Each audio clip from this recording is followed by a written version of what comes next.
ఎవరూ చూడడం లేదని, ఎవరికి తెలియదని మనం జీవితంలో కొన్ని తప్పులు చేస్తుంటాం.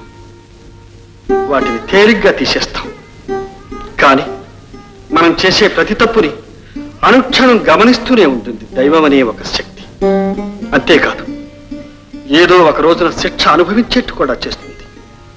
అందుకే సరదాగా అల్లరిగా తిరిగే వయసులో మనం ఎవ్వరికీ మంచి చేయలేకపోయినా కనీసం చెడైనా చేయకుండా ఉండగలగాలి. అది నువ్వు అక్కడివే కాదు బాబు, నీలాంటి ప్రతి యువకుడు గుర్తుంచుకోవలసిన దేశం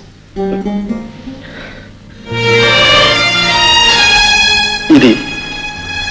తప్పు చేసిన నిన్ను ఎత్తిపడవడం కాదు బాబు,